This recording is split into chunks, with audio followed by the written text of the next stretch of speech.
हाय, मैं सौरभ शिंदे फ्रॉम ऐसा क्लासेस। आज हम देखने वाले हैं एमकॉम पार्ट 2 के फाइनेंशियल मैनेजमेंट सब्जेक्ट के एमसीक्यूज। मतलब हम मॉक टेस्ट देखने वाले हैं, टोटल 40 क्वेश्चन देखने वाले हैं।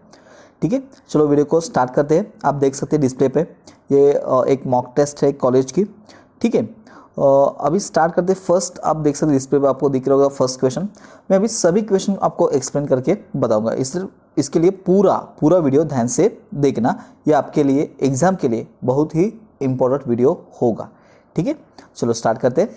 The total current asset without deducting the current liabilities. Total current asset without deducting current liabilities dot working capital. आपको पता ही होगा total current asset minus total current liabilities is equal to net working capital. So total current asset without deducting current liabilities, तो इसको gross working capital हम बोलते हैं। ठीक है, इसका आंसर आएगा ग्रॉस वर्किंग कैपिटल। उसके बाद आप सेकेंड नंबर का देख सकते हैं current asset minus current liabilities. Current asset minus current liabilities मतलब वर्किंग कैपिटल। ठीक है, उसके बाद आप थर्ड नंबर का देखिए dot dot is excluded from cash management. तो डेप्रिसिएशन कैश मैनेजमेंट में नहीं रहता। ठीक है, टैक्स रहता है, परचेज सेल्स रहता ही है, रिसिप्ट ऑफ पेमेंट रहता है ना। डेप्रिसिएशन का कोई कैश का वैल्यू नहीं रहता ना, इसलिए डेप्रिसिएशन नहीं रहता। उसके बाद फोर्थ नंबर का देखिए आप cash budget does not include.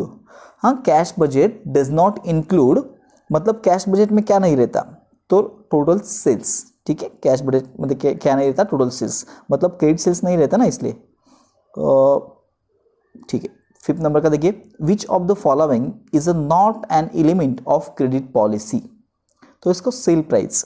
ठीक है, उसके बाद dot dot is not a technique of receivable management. तो इसको fund flow management receivable management में नहीं आता। ठीक है, उसके बाद permanent working capital is also known as core working capital. ठीक है, उसके बाद आप देख सकते हैं when activity is higher level the concern need more working capital which is no as temporary working capital. ठीक है, उसके बाद the transaction motive for holding cash is for daily operations.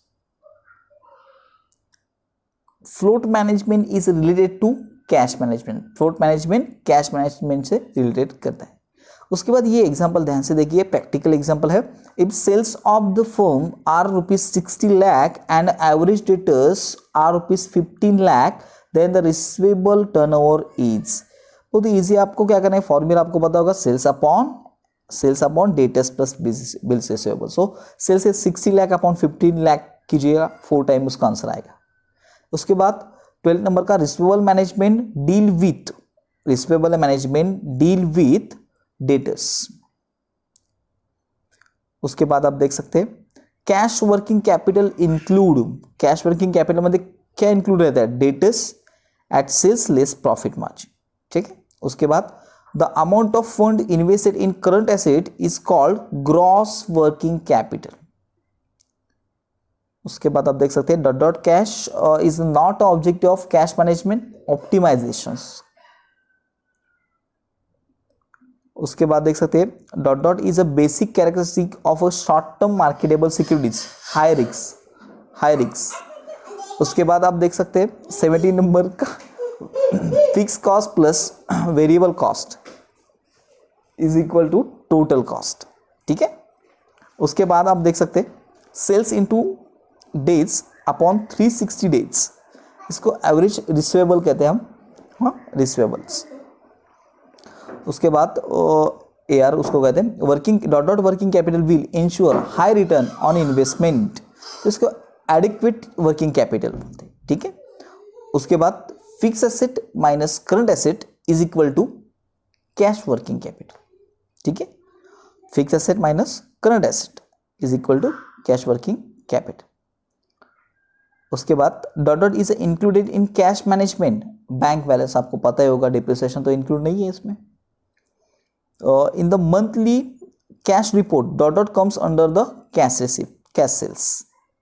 उसके बाद dot dot is not spontaneous liability, तो provision for payment of bonus मतलब term loan है, syndicates है, प्रोविजन फॉर टैक्स है। ठीक है, बोनस का प्रोविजन इसमें नहीं आता। Debtors are calculated on selling price basis. आपको ये भी 25 नंबर का देखिए आप इंपॉर्टेंट है।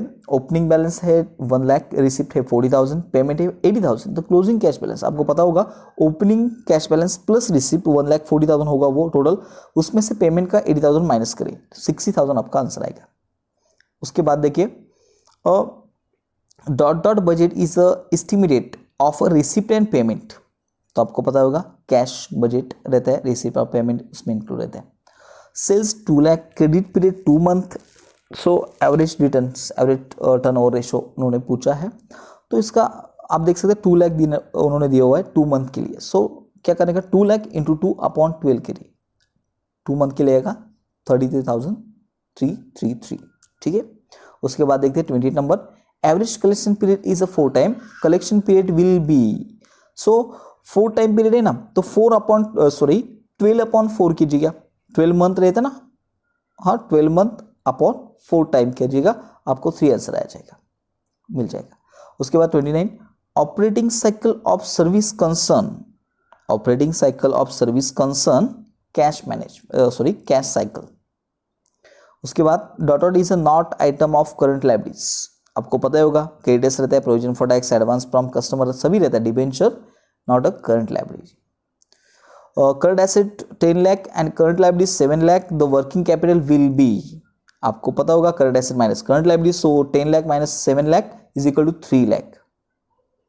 32 नंबर का देखते हैं, stock of WIP is made up to, आपको पता होगा WIP, stock of WIP dot made of raw material, 100% raw material लेता है, और जो वेजेस और ओवरहेड्स वो 50% लेता है, इसका आंसर आएगा 150, ठीक है।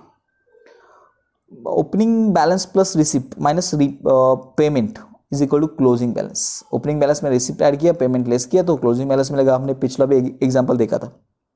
34 नंबर का देखिए, dot management involve efficient collection, distribute and investment of cash, cash management, ठीक है। उसके बाद आप देख सकते हैं dot is the most often held as a substitute for cash, treasury bill, cash को सब्स्टिट्यूट करता है ये। Cash is the most important but least earning current asset.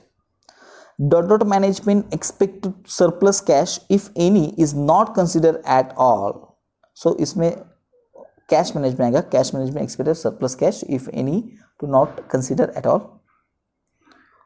ठीक है।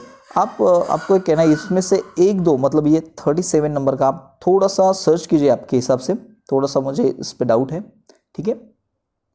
Dot is expenditure are not consider in cash management, हाँ कौन सा expenditure हम नहीं लेते cash management, capital expenditure, receipt payment तो लेते, ऑपरेशनल लेते, कैपिटल नहीं लेते, ठीक है।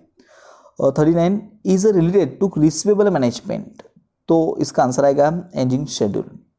और लास्ट टोटल डेज ये 365, स्टेटस नंबर दिया है 7.3 time, then the collection period is equal to 365 upon 7.3 कीजिएगा, total days upon days turnover, so उसका आंसर मिलेगा 50, ठीक है। इस तरह के सारे क्वेश्चन और उसका आंसर आप अच्छी तरह से देख लेना और स्टडी कर लेना, ठीक है। इस तरह के और भी आपको मॉक टेस्ट चाहिए और इस तरह की वीडियो हमारे चैनल पे, मतलब फाइनेंशियल मैनेजमेंट ये सब्जेक्ट और MCOM पार्ट 2 के हर सब्जेक्ट का हमारे चैनल पे वीडियो आपको मिल जाएगा। हाँ, इस टाइप के मतलब ये प्रैक्टिकल प्रॉब्लम टाइप के जो MCQs है उसके भी वीडियो मैंने डाल दिए, ठीक है, वो भी आप देख लेना। और कोई भी डाउट्स होगा ना तो प्लीज़ मुझे कमेंट बॉक्स में बताना। और अभी तक आप नए हो पहली बार चैनल पे आए हो, अभी तक सब्सक्राइब नहीं किया तो प्लीज़ सब्सक्राइब कर देना और अपने फ्रेंड को भी शेयर कर देना। Thank you.